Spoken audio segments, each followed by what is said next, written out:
Rikki Tikki Tavi felt his eyes growing red and hot. When a mongoose's eyes grow red, he is angry. He sat back on his tail and his hind legs like a small kangaroo and looked all around him, chattering with rage. But Nog and Nagaina had disappeared into the grass. When a snake misses its stroke, it never says anything or gives any sign of what it means to do next. Rikki Tikki did not care to follow them, for he did not feel sure that he could manage two snakes at one time. So he trotted off to the gravel path near the house and sat down to think. This was a serious matter for him. If you read the old books of natural history, you'll find they say that when the mongoose fights the snake and happens to get bitten, he runs off and eats some herb that cures him. That is not true. The victory is only a matter of quickness of eye and quickness of foot. A snake's strike against the mongoose's jump, and as no eye can follow the motion of a snake's head when it strikes, this makes things much more wonderful than any magic herb. Rikki Tikki knew he was a young mongoose, and it made him all the more pleased to think that he had managed to escape a blow from behind. It gave him confidence in himself, and when Teddy came running down the path, Rikki Tikki was ready to be petted. But just as Teddy was stooping down, something wriggled a little in the dust, and a tiny voice said, "Be careful, I am death." It was Karate, the dusty brown snakeling that lies in the dusty earth. His bite is as dangerous as the cobra's, but he is so small that nobody gives him a thought, and so he does much more harm to people. Rikki Tikki's eyes grew red again, and he danced up to Karate with the peculiar rocking, swaying motion he had inherited from his family. It looks very funny, but it is so perfectly balanced a gait that he can fly off and attack from any angle he pleases. In dealing with snakes, this is an advantage. If Rikki Tikki had only known, he was doing a much more dangerous thing than fighting Nog, for Karate is so small and can turn so quickly that unless Rikki bit him close to the back of the head, the snake would strike in return, hitting his eye or lip. But Rikki did not know this. His eyes were all red, and he rocked back and forth, looking for a good place to grab hold. Karate struck out. Rikki jumped sideways and tried to dodge the strike, but the wicked little dusty gray head lashed within a fraction of his shoulder. Rikki had to jump over the body, and the snake's head followed closely on his heels. Teddy shouted into the house, "Oh, look here! Our mongoose is killing a snake!" And Rikki Tikki heard a scream from Teddy's mother. His father ran out with a stick, but by the time he got there, Karate had lunged out once too far. Rikki Tikki Tavi had sprung, jumped on the snake's back, dropped his head far between his forelegs, bitten as high up on the snake's back as he could get hold, and then rolled away. This bite paralyzed Karate, and Rikki Tikki was going to eat him up from the tail, as was the custom of his family at dinner.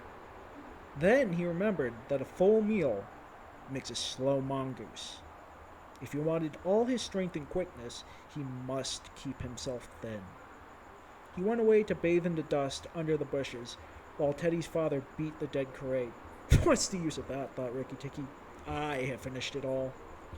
And then Teddy's mother picked him up from the dust and hugged him, crying that he had saved Teddy from death.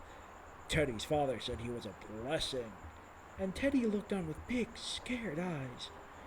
Rikki Tikki was rather amused at all the fuss, which, of course, he did not understand. Teddy's mother might just as well have petted Teddy for playing in the dust. Rikki was thoroughly enjoying himself. That night at dinner, walking up and back among the wine glasses on the table, he might have stuffed himself 3 times over with nice things. But he remembered Nog and Nagaina, and though it was very pleasant to be petted by Teddy's mother and to sit on Teddy's shoulder, from time to time his eyes would get red, and he would sound off with his long war cry of "Rick, tick, ticky, ticky, tick." Teddy carried him off to bed and insisted that Rikki Tikki sleep under his chin. Rikki Tikki was too well bred to bite or scratch, but as soon as Teddy was asleep, he went off for his nightly walk around the house. In the dark, he ran into Chuchundra, the muskrat, creeping around by the wall. Chuchundra is a broken-hearted little beast. He whimpers and chirps all night long, trying to make up his mind to go to the middle of the room, but he never gets there. "Don't kill me," said Chuchundra, almost weeping. "Rikki Tikki, don't kill me." "Do you think a snake killer kills muskrats?" Rikki Tikki said scornfully. "Those who kill snakes get killed by snakes," said Chuchundra more sorrowfully than ever. "And how can I be sure that Nog will mistake me for you some dark night?" "There's not the least danger," said Rikki Tikki. "Nog is in the garden, and I know you don't go there." "My cousin Chua the rat told me," said Chuchundra, and then he stopped. "Told you what?" "Hush! Nog is everywhere, Rikki Tikki. You should have talked to Chua in the garden." "I didn't, so you must tell me. Quick, Chuchundra, or I'll bite you." Chuchundra sat down and cried. The tears rolled off his whiskers. "I am a very poor muskrat," he sobbed.